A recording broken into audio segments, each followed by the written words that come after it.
সড়ক, রেল, নৌপথে বাড়ি ফেরা মানুষের ঢল অব্যাহত। কিছু পয়েন্টে জটলা থাকলেও নেই যানজট, বাসে বাড়তি ভাড়া আদায় চলছে। কোনো ভোগান্তি দেখতেছি না, আর এরকম কোনো জামজটও দেখা যায় না। আমি দাদু বাড়ি যাব, আমি মজা করব। 400 টাকার ভাড়া 500 টাকা নিতে পারে, 800 টাকা কিভাবে হয়?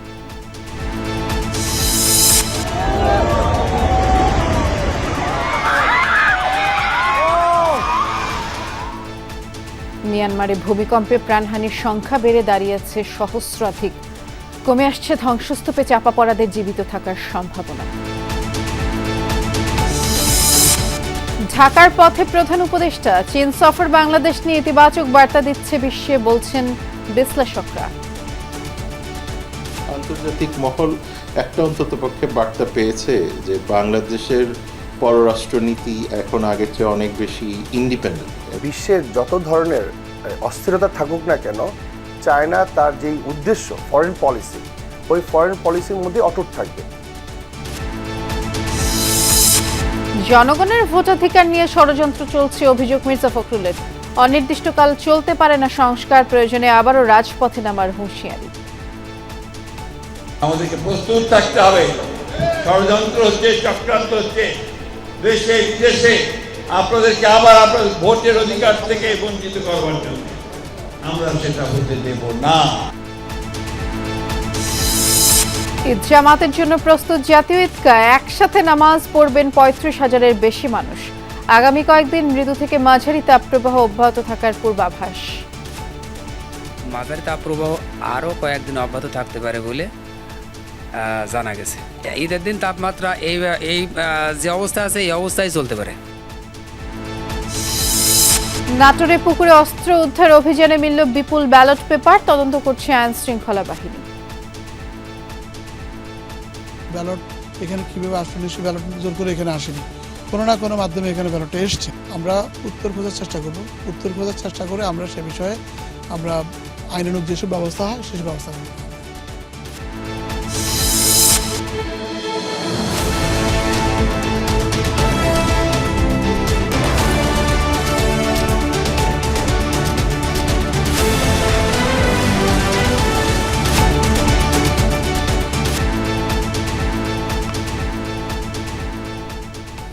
শুভেচ্ছা, সন্ধ্যার বাংলাদেশের সবাইকে আমন্ত্রণ জানাচ্ছি। নুসরাত বৃষ্টির সাথে আছি।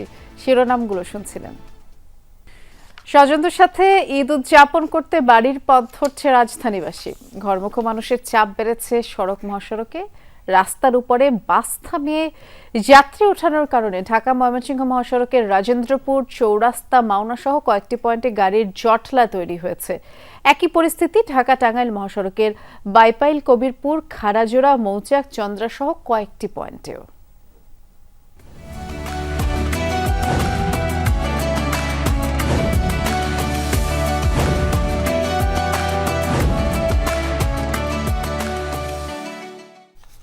যেহেতু ঈদ চলে আসছে, তো আপনাদেরকে ঈদে বাড়ি ফেরার খবরই জানাতে চাই। শুরুতেই নৌপথ।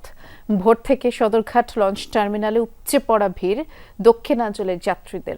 লঞ্চ সংশ্লিষ্টরা জানিয়েছেন, দিনের শুরুতেই পঞ্চনগুলোতে নৌপথে বাড়ি ফেরা যাত্রীদের উপস্থিতি গত কয়েকদিনের তুলনায় অনেক বেশি।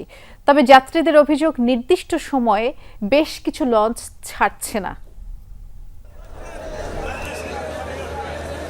ঈদের ঘরমুখো মানুষের ব্যস্ততা। লঞ্চ টার্মিনালে যেন ফিরে এসেছে পুরনো সেই চিরচেনা পরিবেশ। পদ্মা সেতু চালুর পর নৌ রুট ধুঁকছে যাত্রী সংকটে। তবে ঈদ যাত্রার এই চিত্র বলে দেয়, হারিয়ে যায়নি নৌ রুটের জনপ্রিয়তা। তুলনামূলক আরামদায়ক আর স্বস্তির যাত্রা হয় দক্ষিণাঞ্চলের মানুষের কাছে এখনো পছন্দ নৌপথ। আমাদের যেহেতু দ্বীপ জেলা বলে আঞ্চলিক একটা এলাকা, ওখানে গাড়িতে গেলে অনেক জার্নি হয়, আর লঞ্চে গেলে যাতায়াতের সুবিধা হয়। লঞ্চে আমি হাঁটা চলা করতে পারতাছি নিজের মতন, যেখানে বাতাস খেতে পারতাছি। লঞ্চ জার্নিটা খুবই বেস্ট, কারণ আমরা কেবিনে যাচ্ছি, আরামদায়ক আছে, ফ্যান আছে, এসি আছে। তবে খানিকটা অসন্তোষ দেখা দেয় কিছু লঞ্চের বিলম্বে। বরাবরের মতো এবারও লঞ্চগুলোতে উপেক্ষিত যাত্রী নিরাপত্তা। ভোরাত্রা এসে বসে রয়েছি, এখন পর্যন্ত লঞ্চ ছাড়ে না, বা কখন ছাড়বে তারও কোনো শিডিউল নেই। এই 5টা বাজে আইসা ঘাটে বসে রয়েছি। 5টা দিনে এখন বাজে কয়টা, এরা বলতেছে বললেই ছাইরা দিব, কিন্তু এখনো কোনো ছাড়াছাড়ির কোনো খবর নেই। এদিকে সার্বিক নিরাপত্তায় দেশের সব লঞ্চ টার্মিনাল ঘিরে সতর্ক পাহারা বসিয়েছে আইন শৃঙ্খলা বাহিনী। যে কোনো অপরাধ ঠেকাতে তৎপর আছেন পুলিশ ও র্যাব সদস্যরা। দায়িত্বরত আছে, নৌ পুলিশ আছে, ঢাকা মেট্রোপলিটন পুলিশের সদস্য আছে, সেনাবাহিনী মোতায়েন আছে। সবার পাশাপাশি র্যাপিড অ্যাকশন ব্যাটালিয়ানও এখানে মোতায়েন আছে। তারা এইখানে টহল দেবে, দিনরাত 24 ঘন্টা টহল দেবে, যাতে কোনো ধরনের দুর্ঘটনা না ঘটে, যাতে কোনো ধরনের অজ্ঞান পার্টি, মলম পার্টি, কোনো প্রকার চাঁদাবাজ, সন্ত্রাসী আগমন যাতে না ঘটে। বাড়ি যাওয়া নির্বিঘ্ন হলেও ঢাকায় ফেরা নিয়ে কিছুটা দুশ্চিন্তায় যাত্রীরা। দীর্ঘ ছুটি শেষে একসাথে ফেরার সময় প্রয়োজনীয় ব্যবস্থা নিতে কর্তৃপক্ষের প্রতি আহ্বান তাদের। সে তো হয়েছে, তারপরও দক্ষিণাঞ্চলের মানুষের কাছে ঈদের মৌসুমে কদর কমেনি লঞ্চের। পরিবার, স্বজন, বন্ধুবান্ধব সহ লঞ্চে এক আরামদায়ক যাত্রা। হাসিবুল করিম বিজয়, যমুনা নিউজ, ঢাকা। সদরঘাট লঞ্চ টার্মিনালে আমাদের সহকর্মী রিয়াজ রায়হান আছেন, দেখে আসতে চাই এই মুহূর্তের চিত্র। রিয়াজ, সকাল থেকেই তো নৌপথে বেশ ভিড় ছিল, যেমনটি প্রতিবেদনে দেখছিলাম যে কিছু লঞ্চ নাকি সময় মতো ছাড়েও নি, অর্থাৎ শিডিউল বিপর্যয়ের একটা কথা আমরা শুনছিলাম। আপনি এখন কি অবস্থা দেখছেন, আরেকটি বিষয় জানাবেন, লঞ্চের যাত্রী চাপ কেমন?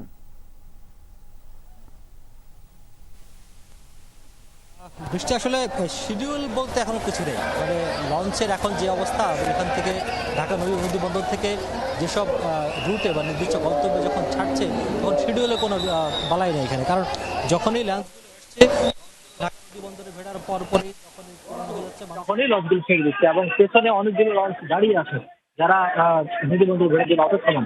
সুতরাং এখানে সময় বেঁধে বা সময় ধরে যাওয়ার মতো অবস্থা খুব নেই, যদিও আধা ঘন্টা পর পর বা 15 মিনিট পর সময় বেঁধে দিচ্ছে অনেকেই, কিন্তু সেইটি আসলে মানাটা খুব কঠিন হচ্ছে, কারণ পেছনে অনেকগুলো লঞ্চ দাঁড়িয়ে আছে। যাত্রীর চাপ যেমন রয়েছে, আপনি দেখতে পাচ্ছেন যে সন্ধ্যার পরে বলতে গেলে মানুষের নগরে পরিণত হয়েছে এই ঢাকা নদী বন্দর, অর্থাৎ সদরঘাট বলতে যেটি বোঝায়।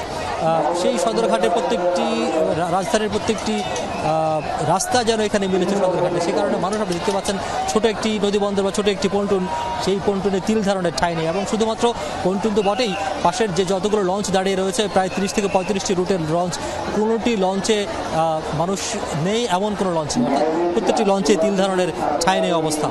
তবুও মানুষ আসছে এবং পর্যাপ্ত লঞ্চ রয়েছে, যেখানে নদী বন্দরে যারা কর্মরত তারা বলছেন যে পর্যাপ্ত লঞ্চ রয়েছে, যাত্রীরা যেতে পারবেন, যেহেতু গত 2 দিন ধরেই তাদের নির্দিষ্ট গন্তব্যে প্রিয়জনের সাথে উৎপত্তি যাচ্ছেন, পাশাপাশি আগামীকালকেও তারা যেতে পারবেন সেই ব্যবস্থা রয়েছে। সুতরাং লঞ্চে কোনো ধরনের ভোগান্তি এখন পর্যন্ত চোখে পড়েনি। যে টুকটাক যে ভোগান্তিগুলোর কথা বলা হয় বা ঠিক বাড়তি সেগুলো আসলে নির্দিষ্ট সময় হয়ে থাকে, সেগুলো একেবারেই সহনীয় বলছেন এখানকার যারা এই পথে যারা যাত্রী তারা।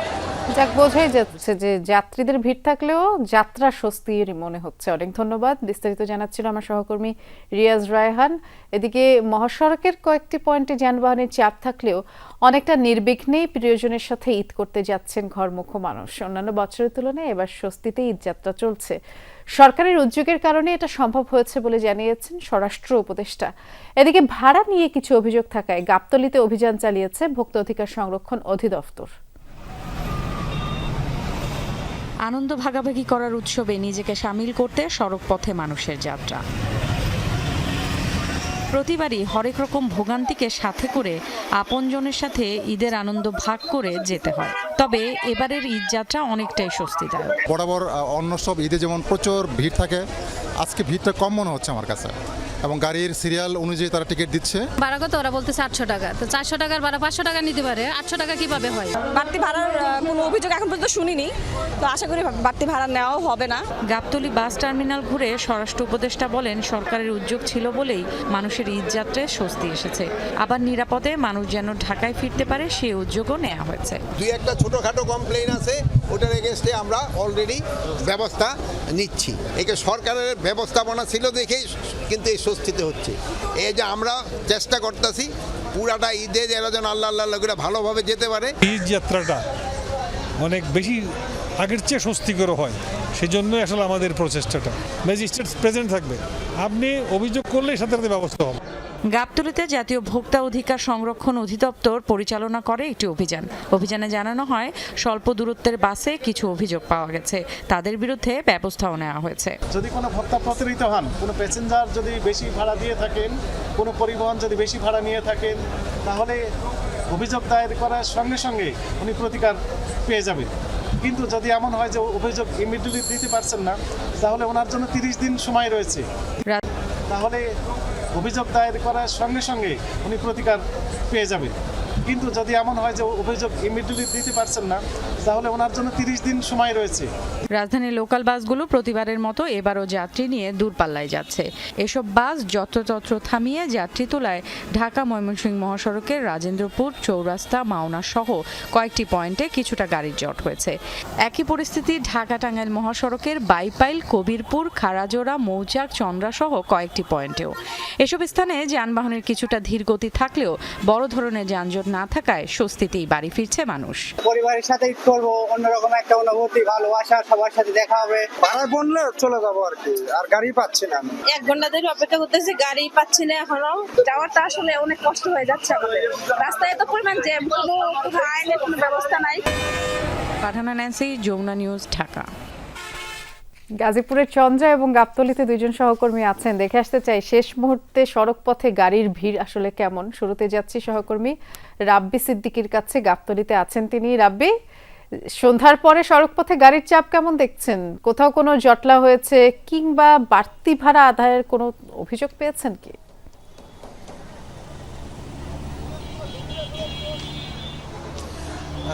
বৃষ্টি, দ্বিতীয় প্রশ্নের যদি আমি বলি, বাড়তি ভাড়া আদায়ের যে অভিযোগ সেটি কমেছে, একেবারে যে নাই সেটি বলা যাবে না। যেহেতু আপনি জানেন যে গত কয়েকদিন ধরেই কিন্তু ভ্রাম্যমাণ আদালত চলছে, ভোক্তা অধিদপ্তরের অভিযান চলছে, সে কারণে আসলে বাস মালিকরা তারা কিন্তু অনেকটা বলে দিয়েছে যে ভাড়া, সরকার নির্ধারিত যে ভাড়া সেই ভাড়াটি নিতে হবে। এবং সেই দৃশ্যটি কিন্তু আমরা দেখেছি যে অনেকটা চাপে পড়ে আসলে পরিবহন মালিকরা তারা সরকারের নির্ধারিত ভাড়াই নিচ্ছে। আর ঢাকা থেকে যে বাসগুলো, বিশেষ করে টার্মিনাল থেকে যে বাসগুলো দূরপাল্লার গন্তব্যের উদ্দেশ্যে ছেড়ে যাচ্ছে, সেখানে কোনো জটলা নেই এবং গাড়িও পাওয়া যাচ্ছে, যাত্রী চাপ একেবারেই কম। যারা আগে থেকে টিকিট কেটেছেন তারা যেতে পারছেন। এছাড়া স্ট্যান্ড বাই কিছু গাড়ি আছে, সেই গাড়িগুলো তো যাত্রী পাওয়া গেলে সেই গাড়িগুলো কিন্তু ছেড়ে যাচ্ছে। ঢাকার মুখী, ঢাকা থেকে ছেড়ে যাওয়ার যে অংশটুকু, সে অংশে কোনো যানজট দেখিনি বৃষ্টি। সব মিলিয়ে যাত্রীরা মোটামুটি স্বস্তিতেই তারা ঢাকা ছাড়তে পারছেন। এটি তো খুবই স্বস্তির খবর। অনেক ধন্যবাদ রাব্বি, আপনি বিস্তারিত জানাচ্ছিলেন। এবারে আমরা গাজীপুরের চন্দ্রায় যাই, আমাদের সহকর্মী হোসাইন আলী বাবু আছেন সেখানে। বাবু, গত কয়েক বছরের যে ঈদ যাত্রা হয়েছে, আমাদের যে অভিজ্ঞতা, এখানে সবসময় যাত্রী আর যানবাহনের চাপ থাকে বেশি। আজ কি অবস্থা দেখছেন? বৃষ্টি, এখনো আগের মতোই অবস্থা। ঢাকা টাঙ্গাইল মহাসড়কের যে চন্দ্রা মোড়, সেই চন্দ্রা মোড় থেকে প্রায় 5 কিলোমিটার দীর্ঘ সারি রয়েছে। একটু দেখাতে চাই যে একদম চন্দ্রা মোড় থেকে ফ্লাইওভার শেষ করে একদম মৌচাক পর্যন্ত এই দীর্ঘ সারি, দীর্ঘ জটলা, ধীরগতিতে গাড়ি চলছে। ভাড়ার কথা যদি বলি, বরাবর এই বাড়তি ভাড়া এবং দফায় দফায় আসলে ভাড়া বাড়াচ্ছে। পুলিশে অনেক চেষ্টা করছে ভাড়া, যারা ভাড়া চাচ্ছে বাড়তি ভাড়া, তাদেরকে আইনের আওতায় আনে। কে শোনে কার কথা? চালকরা তাদের ভাড়া যেভাবে পাচ্ছে সেভাবেই ভাড়া নিচ্ছে। যাত্রীরাও পড়েছে বিপাকে, আসলে যেতে হবে বাড়ি। শেষ মুহূর্তে তারা যে ভাড়া যাই চাচ্ছে তাই আসলে ফুরিয়ে তাদের নিজ গন্তব্যে যাচ্ছে। তারা বলছে যে আসলে ঈদের ছুটি পেয়েছি, বাড়িতে যাব, পরিবার পরিজনদের সাথে ঈদের আনন্দ ভাগাভাগি করব। ভোগান্তি আর ভাড়া সেটা এখন চিন্তা নেই, চিন্তা হচ্ছে বাড়ি যাব কখন, সেই অপেক্ষায় আছেন তারা। বৃষ্টি, অনেক ধন্যবাদ। আমরা শুনছিলাম এবং যেমনটি দেখলাম সেই চিরাচরিত চিত্র। গত কয়েক বছরের মতো লম্বা লাইন যানবাহনের, আজও ঘরমুখো মানুষের বাড়তি চাপ রেলপথে দেখা যায়নি। তবে নির্ধারিত সময় রাজধানী ছেড়ে যাচ্ছে বেশিরভাগ ট্রেন, এর ফলে আগের মতো ভোগান্তি নেই। ঈদযাত্রায় এমন ব্যবস্থাপনা আগামীতেও ধরে রাখার কথা বলছেন যাত্রীরা। চিরচেনা ভিড় নেই, নির্ধারিত সময়ের ঘণ্টাখানেক আগেই প্ল্যাটফর্মে দাঁড়ানো গন্তব্যের ট্রেন, তাই হুড়োহুড়ি করে ওঠার তাড়াও নেই। সকাল থেকে বেশিরভাগ ট্রেনই রাজধানী ছাড়ে নির্দিষ্ট সময়। এর ফলে আগের মতো দীর্ঘ অপেক্ষার ভোগান্তিও ছিল না। দীর্ঘ ছুটিতে এবার আগে থেকে রাজধানী ছাড়ছে মানুষ, তাই যাত্রী চাপ অনেকটাই কম। স্বস্তি নিয়েই বাড়ির পথে সাধারণ মানুষ। তবে দু একটি রুটের ট্রেনে উপচে পড়া ভিড় ছিল। বগির ভেতরে জায়গা না পেয়ে ছাদে কিংবা ইঞ্জিনে উঠে পড়েন অনেকে। সৌদি আরবে আজ চাঁদ দেখা গেলে আগামীকাল মধ্যপ্রাচ্যের দেশগুলোতে উদযাপিত হবে পবিত্র ঈদ উল ফিতর। ঈদ উল ফিতর উদযাপিত হবে মালয়েশিয়া, ইন্দোনেশিয়া সহ পূর্ব এশিয়ার বিভিন্ন দেশেও। হারামাইন শরীফ জানিয়েছে এর মধ্যে কর্তৃপক্ষের তৎপরতা শুরু হয়েছে। সৌদি আরবের বিভিন্ন প্রান্তে সদস্যরা প্রস্তুত রয়েছেন। এর পাশাপাশি সৌদি নাগরিকদেরও আহ্বান জানানো হয়েছে চাঁদ দেখা গেলে দ্রুতই কর্তৃপক্ষকে জানাতে।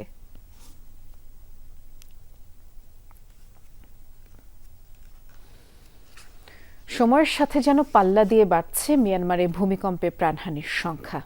এখন পর্যন্ত নিহতের সংখ্যা 1000 ছাড়িয়েছে বলে জানিয়েছে জান্তা সরকার। অন্তত 3000 মানুষ আহত হয়েছে। ভূমিকম্পে সবচেয়ে বেশি ক্ষতিগ্রস্ত হয়েছে মন্দালাই শহর। প্রতি সেকেন্ডেই ধ্বংসস্তূপের নিচে চাপা পড়াদের জীবিত থাকার সম্ভাবনা কমে আসছে। প্রয়োজনীয় সরঞ্জামের অভাবে খালি হাতেই চলছে উদ্ধার তৎপরতা। এদিকে থাইল্যান্ডেও 10 জনের মরদেহ উদ্ধার করা হয়েছে। চোখের সামনে এভাবেই ধসে পড়ছে একের পর এক বহুতল ভবন। মাথা গোজা ঠাঁই এভাবে হারিয়ে যেতে দেখে শুধু আর্তনাদি করতে পারেন মিয়ানমারের বাসিন্দারা। ভূমিকম্পের ধাক্কায় ক্ষতিগ্রস্ত হয়েছে বহু প্যাগোডা, আফটারশকে ধসে পড়ছে সেগুলো। দেশটিতে সবচেয়ে বেশি ক্ষতিগ্রস্ত হয়েছে মান্দালা শহর। আন্তর্জাতিক বিভিন্ন গণমাধ্যম বলছে অঞ্চলটির বেশিরভাগ অবকাঠামোই ধসে পড়েছে। জান্তা সরকারের নানা কড়াকড়ি আর নিষেধাজ্ঞার কারণে হতাহত এবং ক্ষয়ক্ষতির প্রকৃত সংখ্যা জানা সম্ভব হচ্ছে না। প্রতি সেকেন্ডে কমে আসছে বিধ্বস্ত ভবনের ইট কংক্রিটের নিচে চাপা পড়াদের জীবিত থাকার সম্ভাবনা। ভূমিকম্পের সময় আমি স্কুলে ক্লাস নিচ্ছিলাম। মনে হলো পুরো দুনিয়াটা কাঁপছিল। সবাই ভয়ে টেবিলের নিচে আশ্রয় নেয়। জীবনে এতটা ভয় আগে কখনো পাইনি। এখনো আমার পরিবারের সদস্যরা ট্রমার মধ্যে আছে। প্রয়োজনীয় সরঞ্জামের অভাবে খালি হাতেই উদ্ধার তৎপরতা চালাচ্ছেন জরুরি বিভাগের সদস্যরা। এই অবস্থায় ভয়াবহ এই পরিস্থিতি সামাল দিতে আন্তর্জাতিক সহায়তা কামনা করেছে দেশটির জান্তা সরকার। প্রাণহানির সংখ্যা ধারণার চেয়ে অনেক বেশি। নিহতের সংখ্যা আরও বাড়বে এমন সংখ্যা আমাদের। এই অবস্থায় উদ্ধার তৎপরতা চালানোর জন্য বিশ্ববাসীর কাছে সহায়তা কামনা করছি। অন্যদিকে থাইল্যান্ডের সবচেয়ে বেশি ক্ষয়ক্ষতি হয়েছে রাজধানী ব্যাংককে। ধ্বংসস্তূপের নিচে এখনও চাপা পড়ে আছেন অনেকে। উদ্ধার কাজে ব্যবহৃত হচ্ছে অত্যাধুনিক প্রযুক্তি এবং প্রশিক্ষণপ্রাপ্ত কুকুর। শুক্রবার 7.7 মাত্রার ভূমিকম্প অনুভূত হয় মিয়ানমারে। এরপর অনুভূত হয় 6.4 মাত্রার আরও একটি আফটারশক। থাইল্যান্ড ছাড়াও দক্ষিণ পশ্চিম চীন, ভারত, ভিয়েতনাম, লাওস, কম্বোডিয়া ও বাংলাদেশেও কম্পন অনুভূত হয়। মীর মুশফিকা হাসান, যমুনা নিউজ। মিয়ানমার ও থাইল্যান্ডের মতো বাংলাদেশেও একই মাত্রার ভূমিকম্পের উচ্চ ঝুঁকিতে আছে বলে জানিয়েছে ফায়ার সার্ভিস ও সিভিল ডিফেন্স। এই সংস্থাটির মিডিয়া সেল থেকে পাঠানো এক সংবাদ বিজ্ঞপ্তিতে জানানো হয়, বিশেষত চট্টগ্রাম, সিলেট, ময়মনসিংহ, ঢাকা অঞ্চল ভূমিকম্পের উচ্চ ঝুঁকির মধ্যে আছে। ভূমিকম্প মোকাবেলার জন্য সকল পর্যায়ে পূর্ব প্রস্তুতি ও সচেতনতা তৈরির আহ্বান জানানো হয়েছে বিজ্ঞপ্তিতে।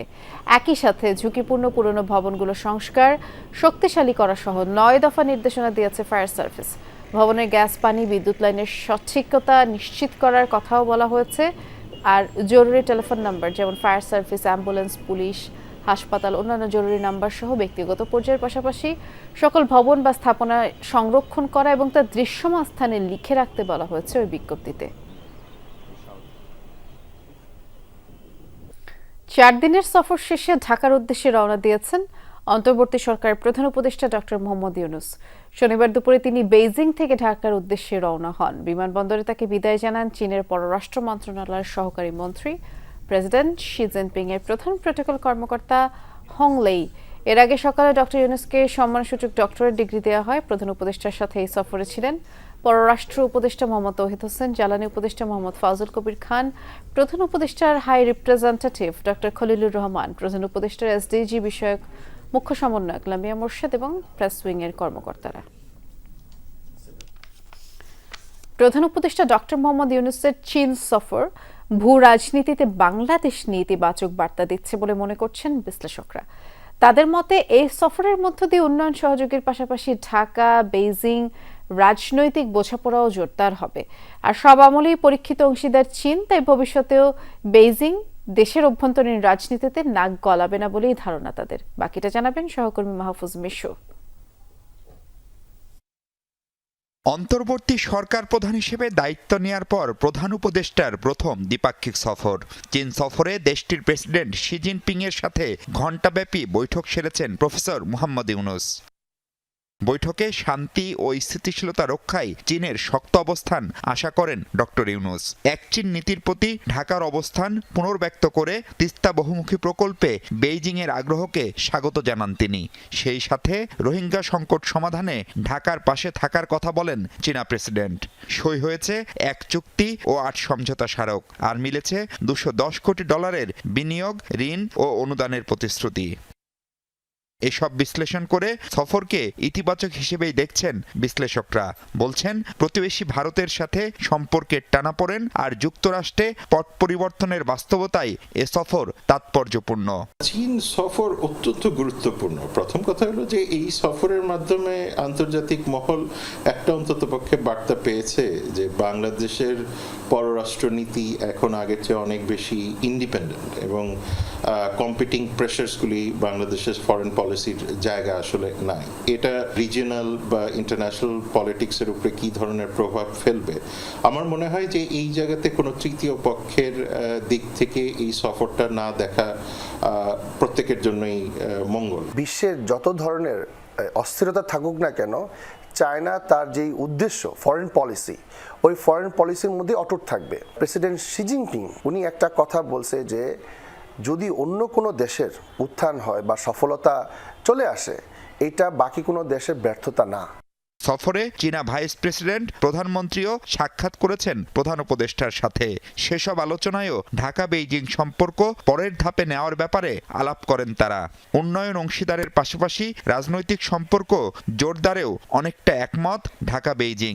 তারা ভবিষ্যতে বাংলাদেশের পলিটিক্যাল যে সিচুয়েশনগুলি যাতে ভবিষ্যতে আরো টালমাটাল না হয়, সেটা নিয়ে নিশ্চয়ই তারা উদ্বিগ্ন থাকবেন। সেই হিসেবে স্ট্র্যাটেজিক পার্টনারশিপটা আসা খুবই স্বাভাবিক। এছাড়াও মায়ানমারের বা বে অফ বেঙ্গলে বা ওভারঅল ইন্দো প্যাসিফিকে বাংলাদেশ এবং চীনের মোটামুটি একই ধরনের কনসার্ন আছে। কোনো দেশের সাথে যদি একটা অর্থনৈতিক সম্পর্ক, দৃঢ় সম্পর্ক করতে যায়, তাহলে এই মানে পলিটিক্যাল ব্যাপারটা চলেই আসে। চায়নার একটা সবচেয়ে বড় লজিক্যাল জিনিস হচ্ছে তারা ইন্টারনাল কোনো পলিটিক্সের মধ্যে তারা ইনভলভ হয়নি কোনো দেশের সাথে, এবং বাংলাদেশের সাথেও হবে না। বিশ্লেষকরা বলছেন ব্যবসায়ীদের সাথে আলাপে নেপাল, ভুটান ও ভারতের 7 সিস্টার সহ আঞ্চলিক উন্নয়নে জোরালো অবস্থান তুলে ধরার মাধ্যমে ভূ রাজনীতিতে ঢাকার গুরুত্বও তুলে ধরেছেন ডক্টর ইউনূস।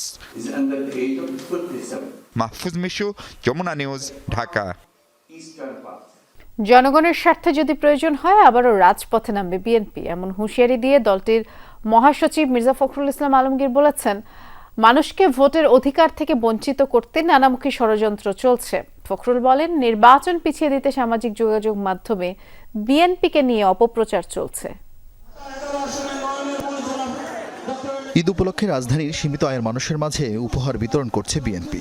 সেই ধারাবাহিকতায় রাজধানীর বেড়াইদে কয়েকশো মানুষের মাঝে ঈদ উপহার তুলে দেন দলের মহাসচিব মির্জা ফখরুল ইসলাম আলমগীর। এ সময় নেতারা বলেন, সামাজিক দায়বদ্ধতা থেকেই মানুষের পাশে দাঁড়াচ্ছেন তারা। ভোটের রাজনীতির জন্য এই কাজগুলো করছি না, আমরা দায়বদ্ধতা থেকে, আমরা মন থেকে এই সাধারণ মানুষগুলোর পাশে গিয়ে দাঁড়ানোর চেষ্টা করছি। কয়েক মাস ধরেই দ্রুত নির্বাচনের দাবি বিএনপির, জানিয়ে সামাজিক মাধ্যমে কটাক্ষের শিকার হচ্ছেন সিনিয়র নেতারা। বিএনপি মহাসচিব মনে করেন, এর পেছনে রয়েছে ষড়যন্ত্র। ফেসবুকের মধ্যে, ইউটিউবের মধ্যে তারা বিভিন্ন রকম কথা বলে এবং তাদের কথা টার্গেট কারা? তাদের টার্গেট হচ্ছে বিএনপি। কেন? তারা জানে যে নির্বাচন যদি হয় তাহলে বিএনপি বিপুল সংখ্যা পরিস্থিতি নির্বাচন হবে। সুতরাং এই দেশে একটা বিশৃঙ্খলা সৃষ্টি করা, একটা নৈরাজ্য সৃষ্টি করা, একটা এমন অবস্থা তৈরি করা যাতে করে এখানে নির্বাচন পিছিয়ে যায়। মির্জা ফখরুল বলেন, সংস্কারের জন্য অনির্দিষ্টকাল অপেক্ষায় থাকবে না সাধারণ মানুষ। জনগণের স্বার্থে যদি কোনো বিঘ্ন সৃষ্টি করা হয় তাহলে বিএনপি আবার মাঠে নামবে, দাবি আদায় করে দিতে যাবে। আমি কথাগুলো বলছি এই জন্যে যে আমাদেরকে প্রস্তুত থাকতে হবে। ষড়যন্ত্র হচ্ছে, চক্রান্ত হচ্ছে দেশে বিদেশে, আপনাদেরকে আবার আপনাদের ভোটের অধিকার থেকে বঞ্চিত করবার জন্য। অল্প সময়ের মধ্যে সব গুছিয়ে নির্বাচনের জন্য লেভেল প্লেইং ফিল্ড তৈরির আহ্বান জানান বিএনপি মহাসচিব। আমরা ভারতের পক্ষেও নই, আমরা পাকিস্তানের পক্ষেও নেই। আরিফিন শাকিল, যমুনা নিউজ, ঢাকা। বিগত 3টি নির্বাচনের মতো আর কোনো নির্বাচন দেশে হতে দেওয়া হবে না, এমনটা বলেছেন জাতীয় নাগরিক পার্টির সিনিয়র যুগ্ম আহ্বায়ক সামান্তা শারমিন। দুপুরে ভোলার চরফ্যাশন উপজেলার ফ্যাশন স্কোয়ারের এক পথসভায় কথা তিনি বলেছেন। আরও বললেন, নির্বাচনের আগে দেশের প্রতিটি খাতে উল্লেখযোগ্য সংস্কার প্রয়োজন। সংস্কার না হলে আগামী নির্বাচনও প্রশ্নবিদ্ধ হবে। পরে রক্তক্ষয়ী সংঘর্ষের মধ্য দিয়ে আবারও ক্ষমতার পালা বদল হবে, এটি আর কাম্য নয়। এছাড়াও গণহত্যায় জড়িত আওয়ামী লীগের বিচার আন্তর্জাতিক আদালতে করার আহ্বান জানান তিনি।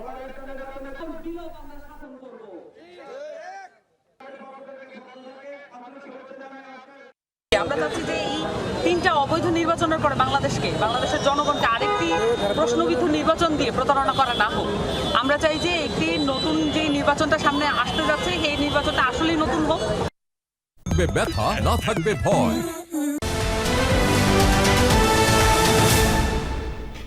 আবারও আমন্ত্রণ, আপনারা দেখছেন সন্ধ্যার বাংলাদেশ।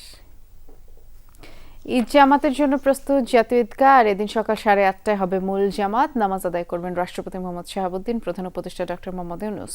35,000-এর বেশি মানুষ একসাথে ঈদের নামাজ আদায় করতে পারবেন বলে জানানো হয়েছে ঢাকা দক্ষিণের প্রশাসক মোহাম্মদ শাহজাহান মিয়ার পক্ষ থেকে। প্রায় 25 দিনের চেষ্টায় তৈরি করা হয়েছে 25,400 বর্গমিটারের বিশাল শামিয়ানা। নারী পুরুষ আলাদাভাবে নামাজ আদায় করতে পারবেন। পবিত্র ঈদ উল ফিতরে রাজধানীর নিরাপত্তায় সার্বক্ষণিক টহলে থাকবে পুলিশের 667টি টিম। রাজধানীর 50টি থানা এলাকায় 71টি চেকপোস্ট বসানো হবে। থানা পুলিশের পাশাপাশি কাজ করবে গোয়েন্দা পুলিশ, অক্সিলারি ফোর্স সহ অন্যান্য সংস্থা। এদিকে রাজধানীবাসীকে নিরাপত্তার চাদরে ঢাকতে 3টি ধাপে কাজ করবে র্যাব। ঢাকার বিভিন্ন পয়েন্টে স্থাপন করা হয়েছে কন্ট্রোল রুম।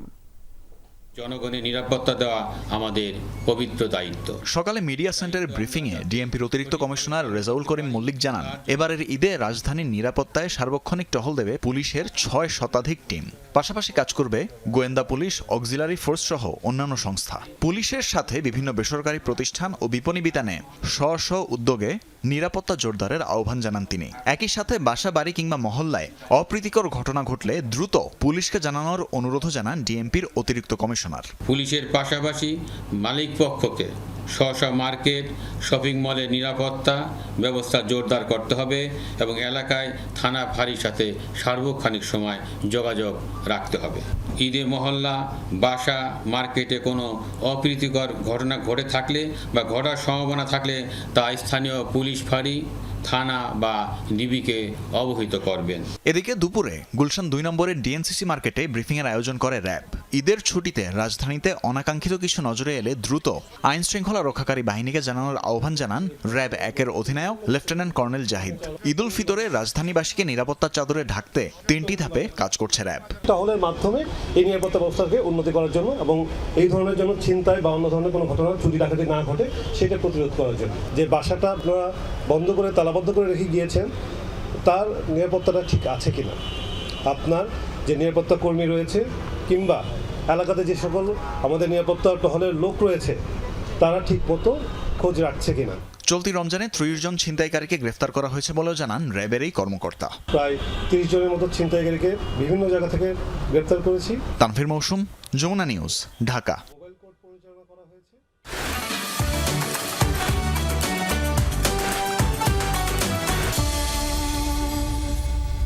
এবারে জানাবো ঈদের কেনাকাটার খবর। যমুনা ফিউচার পার্কে নিয়ে যাচ্ছি, সহকর্মী রেদওয়ান আহমেদ আছেন সেখানে। রেদওয়ান, একেবারে হাতে সময় বেশি নেই, যদি 29টি রোজা হয় হয়তো কালই শেষ রোজা।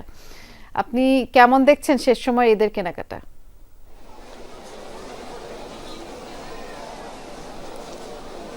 বৃষ্টি সকাল থেকেই কিন্তু ক্রেতাদের পদচারণায় কিন্তু মুখর ছিল যমুনা ফিউচার পার্ক। সেই সাথে আমি যদি একটু বলতে চাই যে ইফতারের পর থেকেই কিন্তু এই ভিড়টা কিছুটা বেশি। ক্রেতারা যেটি বলছেন যে যেহেতু একই ছাদের নিচে তারা অনেক কিছুই পেয়ে যাচ্ছেন যমুনা ফিউচার পার্কে, তার কারণে আসা। মূলত অনেক ক্রেতাদের সাথে আমাদের কথা হচ্ছিল, তারা যেটি বলছিলেন যে জামার সাথে ম্যাচিং করে জুতো আরও বিভিন্ন নিত্য প্রয়োজনীয় জিনিসপত্র কিন্তু কিনতে তারা যমুনা ফিউচার পার্কের এই শেষ সময়ের যে ঈদের শপিংয়ের জন্য কিন্তু তারা ভিড় করছেন। এবং ঈদের শেষ সময়ের এই শপিং উপলক্ষে কিন্তু বিভিন্ন আউটলেট নানা রকমের ছাড়, বিভিন্ন লোভনীয় অফার নিয়ে কিন্তু তারা হাজির হয়েছেন, যার কারণে ক্রেতারা বলছেন যে শেষ মুহূর্তেও কিন্তু তারা বেশ স্বাচ্ছন্দ্যে শপিং করতে পারছেন বলে তারা আমাদের জানিয়েছেন। সেই সাথেও এই বছরের কেনাকাটা নিয়ে আমরা বিক্রেতাদের সাথেও কথা বলছিলাম, তারা যেটি বলছেন যে গত কয়েক বছরের তুলনায় কিন্তু এবারের বেচা কেনা বেশ ভালো। তারা বলছেন যে গত কয়েক বছরের তুলনায় এবারে যমুনা ফিউচার পার্কের ভিড় অনেক বেড়েছে, যার কারণে তারাও কিন্তু বলছিলেন যে আসলে স্বাচ্ছন্দ্যেই তারা বেশ বেচা বিক্রি করতে পারছেন, যার কারণে একরকম বলা যায় যে এখন পর্যন্ত কিন্তু ক্রেতা বিক্রেতা সমাগমে কিন্তু আসলে যমুনা ফিউচার পার্কের এই শপিং কমপ্লেক্স কিন্তু এখনো একেবারে সরগরম দেখতে পাচ্ছিলাম। ধন্যবাদ বিস্তারিত জানানোর জন্য। চৈত্রের গরমে হাঁসফাঁস জীবন, রোদের প্রখরতার সাথে ভ্যাপসা বাতাসে হাঁসফাঁস অবস্থা মানুষের। দেশের সর্বোচ্চ তাপমাত্রা রেকর্ড যশোরে ৩৯.৪ ডিগ্রি সেলসিয়াস। আবহাওয়া অফিসের তথ্য বলছে তীব্র তাপপ্রবাহ বইছে সিরাজগঞ্জের উপর দিয়েও। মৃদু থেকে মাঝারি তাপপ্রবাহ মৌলভীবাজার, ব্রাহ্মণবাড়িয়া, রাঙামাটি সহ খুলনা, ঢাকা, বরিশাল বিভাগে, যা আগামী কয়েকদিন অব্যাহত থাকবে বলেই আবহাওয়া অফিস জানিয়েছে। মাঝারি তাপপ্রবাহ আরও কয়েকদিন অব্যাহত থাকতে পারে বলে জানা গেছে। ঈদের দিন তাপমাত্রা এই যে অবস্থা আছে এই অবস্থায় চলতে পারে, বৃষ্টির কোনো পূর্বাভাস আপাতত নেই। নাটোরে পুরাতন ডিসি বাংলোর পুকুরে অস্ত্র উদ্ধার অভিযানে মিলল বিপুল সিলমারা ব্যালট পেপার। পাওয়া যায় পুকুর পাড়ের একটি গর্তে। আইন শৃঙ্খলা বাহিনীর ধারণা সব মিলিয়ে ১০০ বস্তার মতো ব্যালট পেপার হবে, যা বিগত দ্বাদশ জাতীয় সংসদ নির্বাচনের। এবং এই ঘটনাটির অনুসন্ধান চলছে। নাটোর শহরের কান্দিভিটা এলাকায় পুরাতন ডিসি বাংলো, সেখানকার পুকুর থেকে 4টি শটগান সহ 6টি আগ্নেয়াস্ত্র উদ্ধার হয় শুক্রবার। আরও অস্ত্র আছে কিনা সেজন্য শনিবার সকাল থেকে শুরু হয় তল্লাশি কার্যক্রম। তখনই কেঁচো খুঁড়তে যেন বেরিয়ে আসে সাপ। পুকুর পাড়ের একটি গর্ত নজরে পড়ে গোয়েন্দা সংস্থার সদস্যদের। সেখান থেকে উদ্ধার হয় বিপুল পরিমাণ সিলমারা ব্যালট। রাজশাহী রেঞ্জ ডিআইজি জানান, জেলার 4টি আসনেরই ব্যালট পেপার রয়েছে। সব মিলিয়ে 100 বস্তার মতো হবে ব্যালট পেপার। কোনো না কোনো মাধ্যমে এখানে ব্যালটে এসছে, তো কারা কিভাবে আনলো এটা তদন্ত সাপেক্ষ। আমাদের যে ইনফরমেশনগুলো আছে সেই ইনফরমেশনগুলো আমরা তদন্তের স্বার্থে অনেকগুলো ডিসক্লোজ করতে পারছি না, তো আমরা এই জন্য সহায়তা নিয়েছি বিভিন্ন গোয়েন্দা সংস্থার। এমন একটি জায়গায় সিলমারা এত ব্যালট পেপার কিভাবে গেল, কারাই বা জড়িত, এ নিয়ে তৈরি হয়েছে নানা প্রশ্ন। উপজেলা পরিষদ যখন নির্বাচন হয় তখন হচ্ছে গিয়ে স্থান সংকুলন না হয় ব্যালটগুলো আমাদের এই পুরাতন বাংলোতে এনে রাখা হয়। সেখান থেকে কে বা কারা এই ব্যালটগুলো নষ্ট করেছে সেটা আমার জ্ঞাত না। বাকি যে ব্যালটগুলো ছিল সেগুলো সবগুলো আমরা আমাদের নির্বাচন কমিশনের যে টেন্ডার হয়েছে তাদের টেন্ডারকে আমরা ফেরত দিয়ে দিয়েছি এবং তারা সেটা অলরেডি মিটমাট হয়ে গেছে। ব্যালট পেপারগুলো 2024 সালের দ্বাদশ সংসদ নির্বাচনের বলেও জানিয়েছে প্রশাসন। ওবায়দুর রহমান, যমুনা নিউজ। এই ছিল আজকের সন্ধ্যার বাংলাদেশের আয়োজনে। সাথে থাকার জন্য সবাইকে ধন্যবাদ। নিরাপদে থাকবেন।